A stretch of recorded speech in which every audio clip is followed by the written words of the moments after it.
जिन्हें संसार की तरफ से चारों तरफ से उनकी आशाएं टूट जाती हैं और चारों तरफ दुखों का ही पहाड़ दिखता है, उनको चाहिए कि वो हनुमान जी की शरण गह ले।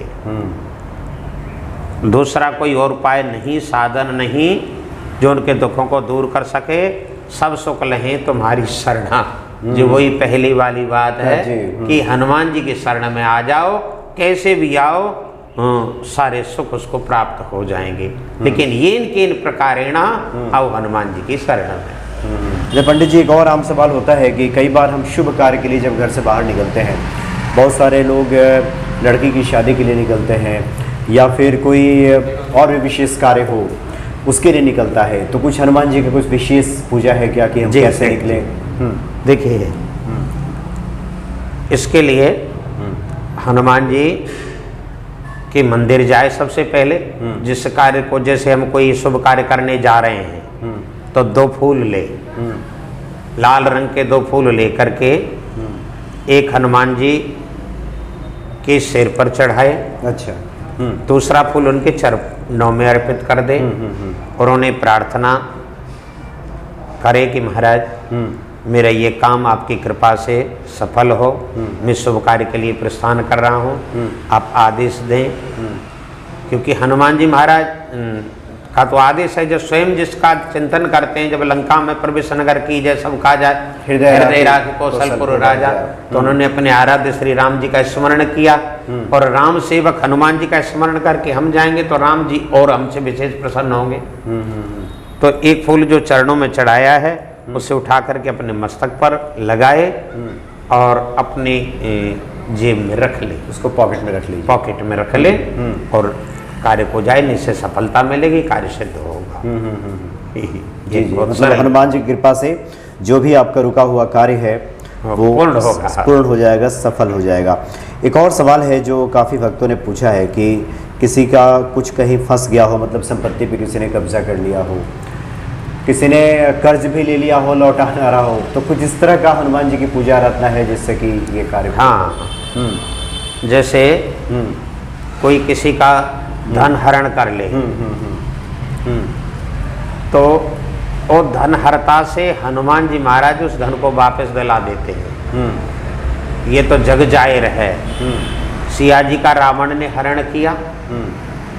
संसार की मुख्य निधि तो लक्ष्मी जी हैं और लक्ष्मी जी साक्षात सिया जी हैं और उस संसार की लक्ष्मी को लंकापति रावण हरण करके ले गया और उस लक्ष्मी नारायण को वापस दिलाने का माध्यम हनुमान जी ही थे।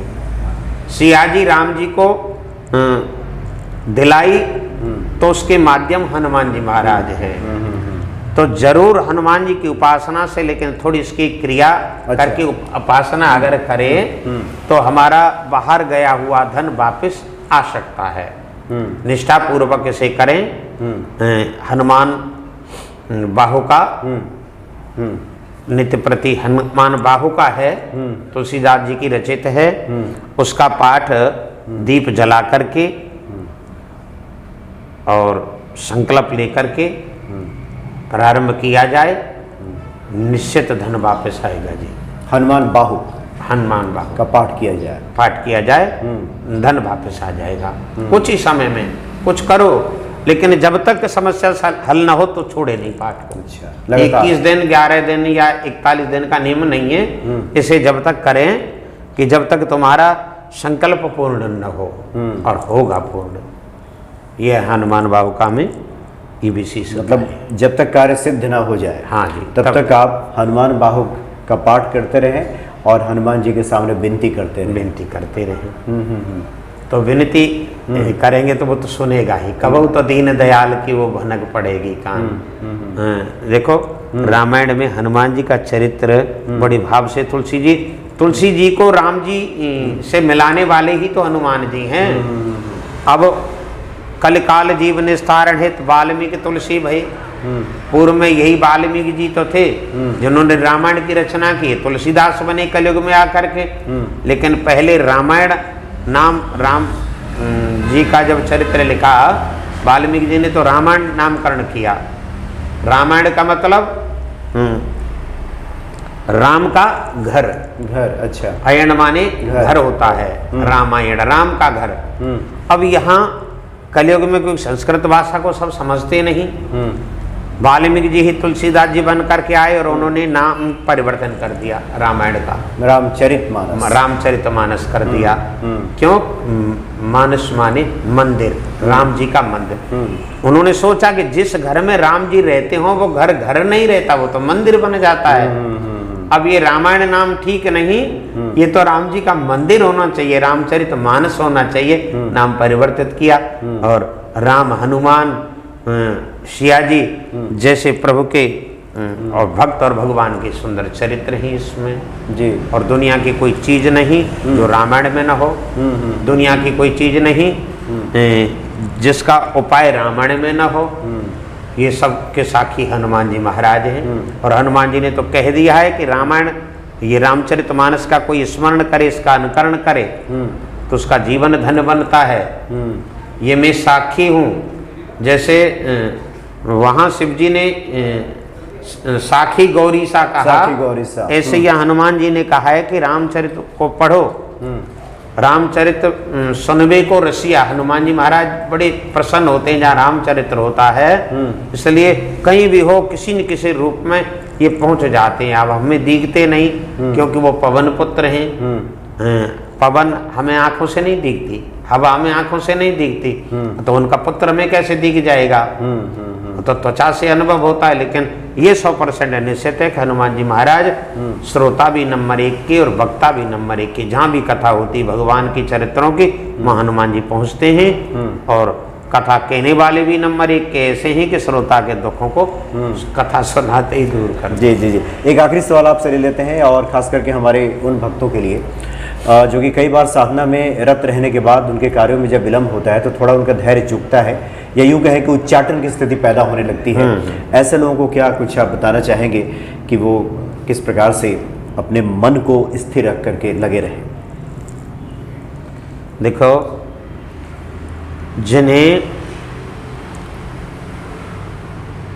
संसार की तरफ से चारों तरफ से उनकी आशाएं टूट जाती हैं और चारों तरफ दुखों का ही पहाड़ दिखता है, उनको चाहिए कि वो हनुमान जी की शरण गह ले।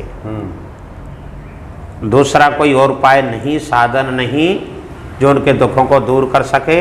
सब सुख लहें तुम्हारी शरणा, जो वही पहली वाली बात है कि हनुमान जी की शरण में आ जाओ, कैसे भी आओ, सारे सुख उसको प्राप्त हो जाएंगे। लेकिन ये इन प्रकारेण आओ हनुमान जी की शरण में। ये जागृत और सच्चे कलयुग के देव हैं। सारे सुख संकल्प मात्र करना है भक्त को, निष्ठा के साथ में पूजा करे, भाव से कुभाव से कैसे भी करे, शरण में आए तो शरण गए को हनुमान जी महाराज फिर त्यागते नहीं। यानी अटूट विश्वास रखें। अटूट विश्वास। विलंब भले ही थोड़ा बहुत हो सकता है, देर थोड़ा आगे पीछे देर सवेर हो सकती है, लेकिन हनुमान जी उसकी कामना को पूर्ण करते। यानी कृपा हनुमान जी जरूर करेंगे। और जहाँ हनुमान जी की कृपा हो गई तो फिर प्रभु कृपा दूर नहीं, क्योंकि ये तो परम संत हैं। कहा भी है कि संत कृपा भगवंत कृपा से बढ़कर है। राम जी की कृपा से बड़ी है हनुमान जी की कृपा। हनुमान जी जिस पर कृपा कर देंगे फिर भगवत कृपा की जरूरत नहीं रह जाती, क्योंकि स्वयं ही भगवत इनमें समाये हुए हैं। जी जी पंडित जी, आपने काफ़ी अच्छी जानकारी दी, और जो कुछ भी शंका बच जाता है, जिज्ञासा रह जाती है, तो आगे पंडित जी से मुलाकात होगी, उसका फिर से हम समाधान करने की कोशिश करेंगे। बहुत बहुत धन्यवाद पंडित जी आपका। जय श्री राम। जय श्री राम।